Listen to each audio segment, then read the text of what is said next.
Queria cumprimentar todos aqueles que estão organizando esse Congresso de Literatura Católica, queria cumprimentar todos aqueles que estão participando desse congresso através da internet.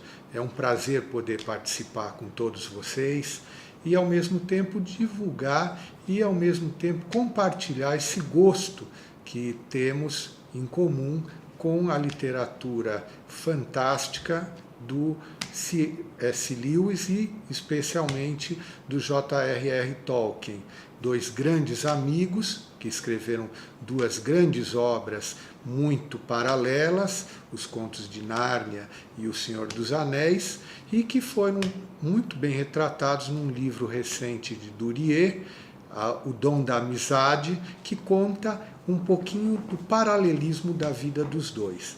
Eu vou me deter especialmente aqui na vida de Tolkien e na obra do Tolkien, especialmente o mundo O Senhor dos Anéis, e baseado no livro que escrevi, O Mundo do Senhor dos Anéis, para contextualizar, mas também gostaria de falar um pouquinho do Lewis, porque essa amizade foi muito rica para ambos, porque cada um pouquinho viu as dificuldades que tinha em termos de redação dos seus livros, na medida em que levavam capítulo a capítulo que iam escrevendo para aquela reunião que eles tinham no grupo de amigos de literatos chamado Inklings, na Inglaterra, e ao mesmo tempo um ia influenciando no outro, ia recebendo a crítica do outro.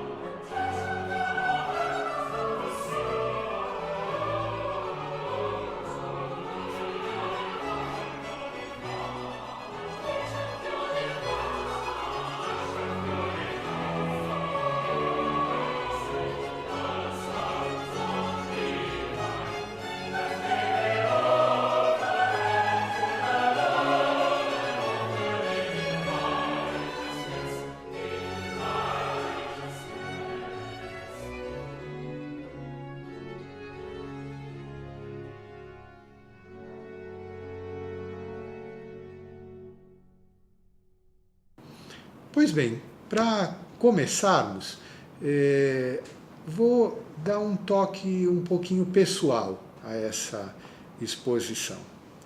Muitas vezes ouço de colegas, ouço de repórteres, mas um ministro, um magistrado, um juiz escrevendo sobre O Senhor dos Anéis, escrevendo sobre literatura fantástica, comentando filmes que passaram assim com grandes repercussões, mas para a juventude, para a adolescência, será que comportaria?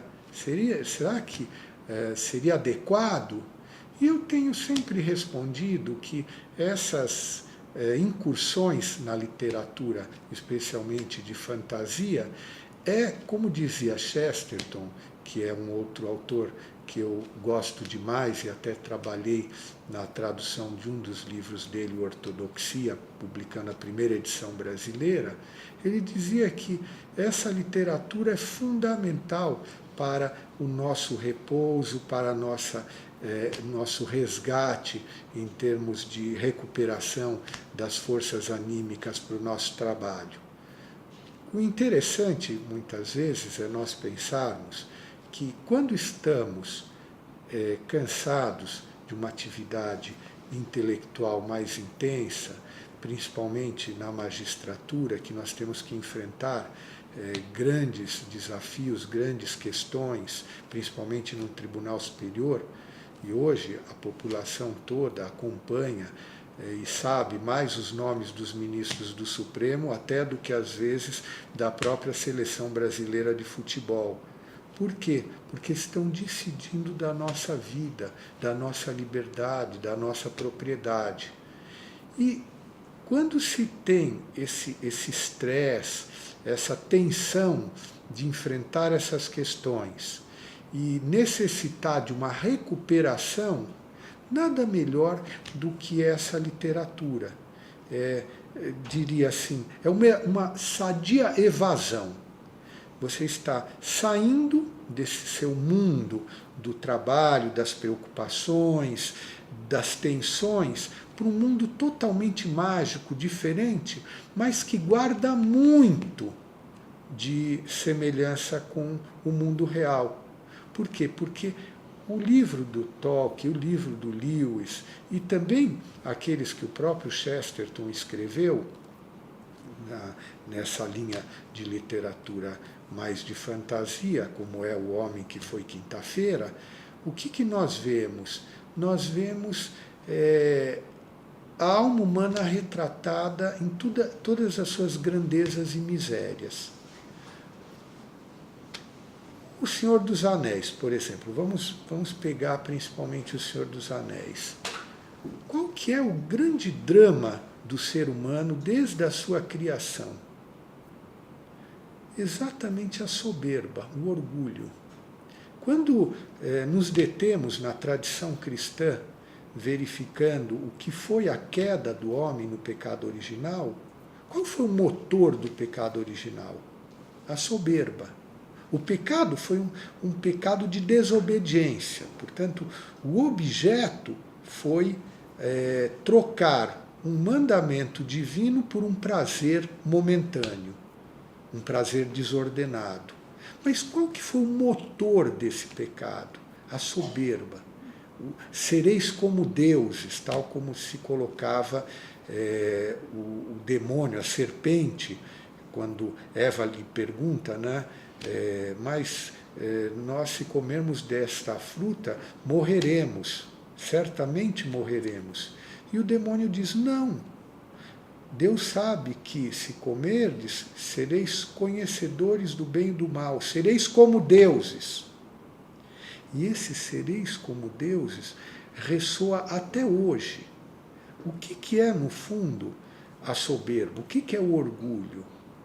É o homem, no fundo, se querer colocar no lugar de Deus. É, no fundo, querer não conhecer o bem e o mal, é dizer o que é o bem e o mal. Eu sei o que é bom para mim, eu sei o que é o certo e o errado.